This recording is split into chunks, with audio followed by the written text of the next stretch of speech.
আসসালামু আলাইকুম ওয়া রাহমাতুল্লাহি ওয়া বারাকাতুহু। আলহামদুলিল্লাহ ওয়াহদাহু ওয়াসসালাতু ওয়াসসালামু আলা মান লা নাবিয়্যা বা'দাহ। প্রশংসা আল্লাহ সুবহানাহু ওয়া তাআলার জন্য, শান্তি অবতীর্ণ হোক মুহাম্মদ সাল্লাল্লাহু আলাইহি ওয়াসাল্লামের উপর। সম্মানিত উপস্থিতি, আমি আপনাদের সামনে অত্যন্ত সংক্ষিপ্ত সময় নিয়ে উপস্থিত হয়েছি। আমি অল্প সময়ের মধ্যে আপনাদের কাছ থেকে কিছু কথা বলে বিদায় নিব ইনশাআল্লাহুল আজিজ। প্রথমত আপনাদের কাছে জানতে চাই, আপনারা 2 দিন থেকে এখানে আছেন, কেমন আছেন? আলহামদুলিল্লাহ। আপনারা গত 2 দিনে এই স্টেজে আমাকে অনেকবার দেখেছেন, আমি হয়তো আপনাদের সামনে কোনো কথা বলিনি, এতটুকুই। তো আলহামদুলিল্লাহ, আপনারা ভালো আছেন শুনে ভালো লাগলো। এইরকম অনুষ্ঠান আয়োজনের অভিজ্ঞতা আমার প্রথম। এই জন্য যদি কোনো ভুল ত্রুটি হয়ে থাকে অবশ্যই আপনারা ক্ষমা সুন্দর দৃষ্টিতে দেখবেন এবং আশা করি আপনারা ক্ষমা করবেন। আর এরকম যদি আমরা সম্মেলন আয়োজন করি ইনশাআল্লাহ ভবিষ্যতে জামিয়া সালাফিয়ার অধীনে আশা করি এর চাইতেও শতগুণ মানুষ ইনশাআল্লাহ বেশি হবে ইনশাআল্লাহ। সম্মানিত উপস্থিতি, আমার সংক্ষিপ্ত আলোচনা তরুণ সমাজকে নিয়ে অল্প সময়ের মধ্যে আমি গুটিয়ে নিব। তরুণ কারা? তরুণ সমাজ সম্পর্কে কবি নজরুল বলছেন, তরুণ নামের জয় মুকুট শুধু তাহারই যাহার শক্তি অপরিমাণ, গতিবেগ ঝঞ্ঝার ন্যায় তেজ নির্মেঘ আশার মধ্যাহ্নের মাত্তণ্ড প্রায়, বিপুল যাহার আশা ক্লান্তিহীন যাহার উৎসাহ, বিরাট যাহার ঔদার্য অফুরন্ত যাহার প্রাণ, অটল যাহার সাধনা মৃত্যু যাহার মুঠি তলে, তার নামেই তরুণ। তরুণ সম্পর্কে রাসূল সাল্লাল্লাহু আলাইহি ওয়াসাল্লাম সহিহ বুখারীর 6106 নম্বর হাদিসে বলছেন, আন আবি হুরায়রা রাদিয়াল্লাহু তাআলা আনহু আন্নাহু قال قال رسول الله صلى الله عليه وسلم سبعة يذلهم الله يوم لا ذل إلا ذله। কঠিন কিয়ামতের ময়দানে যখন আল্লাহ সুবহানাহু ওয়া তাআলার আরশের ছায়া ব্যতীত কোনো ছায়া থাকবে না, সেই দিন আল্লাহ সুবহানাহু ওয়া তাআলার আরশের নিচে মাত্র 7 শ্রেণীর মানুষ স্থান পাবে। তার মধ্যে দ্বিতীয় শ্রেণী হচ্ছে শাবুন নাশাতে ইবাদাতিল্লাহ, ওই তরুণ যে তার যৌবনকালকে আল্লাহর রাস্তায় ব্যয় করেছে। রাসূল সাল্লাল্লাহু আলাইহি ওয়াসাল্লাম আরো বলেন, সুনানে তিরমিজির 2416 নম্বর হাদিস, আন ইবনে মাসউদ আন নবী সাল্লাল্লাহু আলাইহি ওয়াসাল্লাম, ইবনে মাসউদ রাদিয়াল্লাহু তাআলা আনহু থেকে বর্ণিত, তিনি বলেন, রাসূল বলেছেন, কঠিন কিয়ামতের ময়দানে বনি আদম এক কদম সামনে এগোতে পারবে না যতক্ষণ না 5টি প্রশ্নের জবাব দিয়ে নিয়েছে। সেই 5টি প্রশ্নের মধ্যে অন্যতম প্রশ্ন হচ্ছে আন শাবাবিহি ফিমা আবলাহু, তার যৌবনকাল সম্পর্কে জিজ্ঞেস করা হবে, তুমি তোমার যৌবনকালকে কোন পথে ব্যয় করেছো। কিন্তু অত্যন্ত দুঃখজনক হলেও সত্য যে আজকের তরুণ সমাজের নৈতিক অধঃপতন, নৈতিক পদস্খলনে শুধু বাংলাদেশ নয় পুরো মুসলিম বিশ্ব সেই গেছে, যেখানে রাসূল সাল্লাল্লাহু আলাইহি ওয়াসাল্লাম সম্পর্কে সহিহ ইবনে হিব্বানের 6285 নম্বর হাদিসে সাহাবী বলছেন যে রাসূল ছিলেন আহসানুন নাস খালকান ওয়া খুলুকান, রাসূলের চেহারা পৃথিবীর মধ্যে সবচেয়ে সুন্দর চেহারা। ওই চেহারায় দাড়ি ছিল।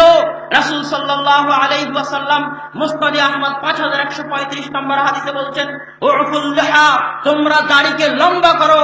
অত্যন্ত দুঃখজনক হলেও সত্য, মুসলমানদের সকাল হয় না যতক্ষণ না আল্লাহ রাসূলের দাড়িকে কেটে ডাস্টবিনে নিক্ষেপ করে। মুসলমানরা অফিসে যেতে পারে না যতক্ষণ না আল্লাহ রাসূলের এই দাড়ির সাথে এত ঘৃণা কেচি এবং ব্লেড দিয়ে কেটে যতক্ষণ না নর্দমায় নালায় প্রবাহিত করতে পারে ততক্ষণ পর্যন্ত মুসলমানের ভোর হয় না, তরুণের ভোর হয় না। এই হচ্ছে আজকের আমাদের তরুণদের অবস্থা। শুধু তাই নয়, অশ্লীলতায় সে গেছে সমাজ, যেখানে রাসূল সাল্লাল্লাহু আলাইহি ওয়াসাল্লাম সম্পর্কে ইবনে ওমর রাদিয়াল্লাহু তাআলা আনহু বলছেন যে একদা রাসূলের সাথে পথ চলছিলাম, তিনি গানের আওয়াজ শুনে কানে আঙ্গুল দিলেন। সুনানে আবু দাউদের 4994 নম্বর হাদিস। অথচ যেই কানে রাসূল আঙ্গুল দিয়েছেন গান শুনবেন না বলে, ওই কানে মুসলমানের রক্ত নিয়ে বেড়ে ওঠা, জন্মের পরে আজানের আওয়াজ যার কানে গেছে, 7 দিনে আকিকা দিয়ে যার মুসলমানের নাম রাখা হয়েছে, ওই মুসলিম তরুণ যার রক্ত মুসলিম বাপের রক্ত, যে মুসলিম মায়ের 2.5 বছর দুধ খেয়েছে, সে তার রাসূল গান না শোনার জন্য যেই কানে আঙ্গুল দিয়েছেন সেই কানে সেই ইয়ারফোন দেয় গান শোনার জন্য। আস্তাগফিরুল্লাহ আল আযীম। তেমনি অপসংস্কৃতিতে ছেয়ে গেছে আমাদের সমাজ। পহেলা বৈশাখের নামে, আরো বিভিন্ন নষ্টামী দিবসের নামে, ভ্যালেন্টাইন্স ডে নামে, 31st নাইটের নামে অবৈধ সম্পর্কের ছায়ালাভে সারা দেশ ছেয়ে গেছে। তেমনি রাজনীতির কারণে তরুণ সমাজ পদস্খলিত হচ্ছে। গণতান্ত্রিক এই রাজনীতি তরুণ সমাজকে হায়নাতে পরিণত করেছে, তরুণ সমাজকে হিংস্র পশুতে পরিণত করেছে। আল্লাহ রাসূল সহিহ বুখারীর 6874 নম্বর হাদিসে বলছেন, মান হামালা আলাইনা সিলাহা ফালাইসা মিন্না, যে ব্যক্তি কালেমা পড়েছে লা ইলাহা ইল্লাল্লাহ, তার রক্ত হারাম, তার রক্ত হারাম। আল্লাহ সুবহানাহু ওয়া তাআলা সূরা নিসার 93 নম্বর আয়াতে বলছেন, মাইয়াকতুল মুমিনান মুতাআম্মিদান, যে ব্যক্তি কোন মুমিনকে, যে কালেমা পড়ে মুসলমান হয়েছে, মুমিন হয়েছে, তাকে হত্যা করলো, ফাজাসাউহু জাহান্নাম, তার থাকার জায়গা জাহান্নাম, তার উপর আল্লাহর অভিশাপ, তার জন্য রয়েছে কঠিন শাস্তি। যে কালেমা পড়েছে তাকে হত্যা করা হারাম। বাংলাদেশের আওয়ামী লীগ হোক, জামাত হোক, শিবির হোক, বিএনপি হোক, যারা প্রত্যেকেই কালেমা পড়েছে তাদেরকে এই রাজনীতি হত্যা করতে শিখিয়েছে। যেই সমস্ত তরুণ সমাজ বাংলাদেশের আনাচে কানাচে থেকে, প্রান্ত থেকে, সুদূর গ্রাম থেকে পড়তে এসেছে, পড়তে আসার সময় তার মা গলার হার বিক্রি করে, নাকের দুল বিক্রি করে তাকে বিশ্ববিদ্যালয়ে পড়তে পাঠিয়েছে, ঢাকা বিশ্ববিদ্যালয়, রাজশাহী বিশ্ববিদ্যালয়ে পড়তে পাঠিয়েছে। অথচ গ্রন্থাগারে কোনো ছাত্র পাওয়া যায় না, অস্ত্রাগারে ছাত্রের অভাব হয় না, কারো হাতে কলম দেখা যায় না, কিন্তু গুলির ছবি নিয়ে ছাত্রকে পত্রিকায় প্রত্যেক দিন দেখা যায়।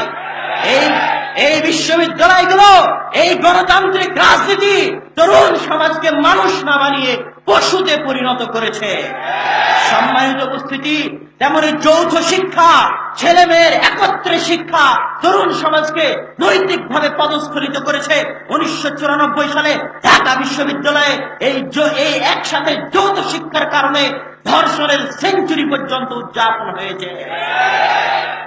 আমি শুধু উপস্থিত অভিভাবকদের উদ্দেশ্যে এতটুকুই বলতে চাই যে আপনাকে যদি ফোন করে বলা হয় যে আপনার সন্তান অ্যাক্সিডেন্ট করেছে, তাকে মেডিকেলে নিতে হবে, আপনি মোবাইল ফেলে দিয়ে দৌড়াবেন আপনার সন্তানকে মেডিকেলে নেওয়ার জন্য। আমি আপনাকে বলছি, আপনার সন্তান জাহান্নামের আগুনে জ্বলছে।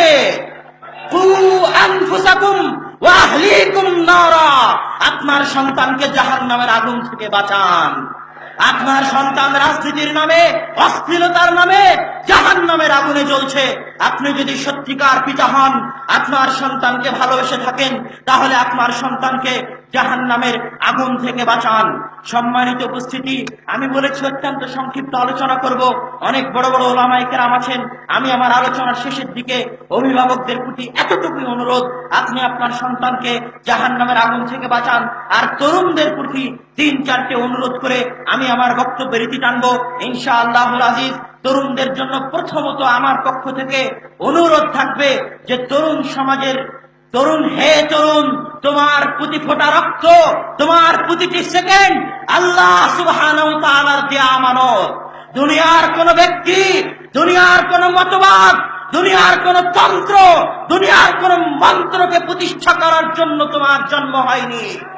দুনিয়ার কোন ব্যক্তিকে ক্ষমতার মস্তদে অধিষ্ঠিত করার জন্য তোমার রক্ত রাজপথে ঝরতে পারে না। তোমার রক্ত যদি কোনোদিন ঝরে, ইসলাম প্রতিষ্ঠার জন্য ঝরবে। তোমার একটা সেকেন্ড সময় যদি কোনোদিন ব্যয় হয়, ইসলাম প্রতিষ্ঠার জন্য ব্যয় হবে।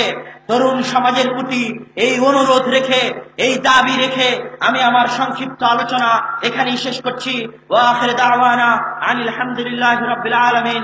আসসালামু আলাইকুম ওয়া রাহমাতুল্লাহ।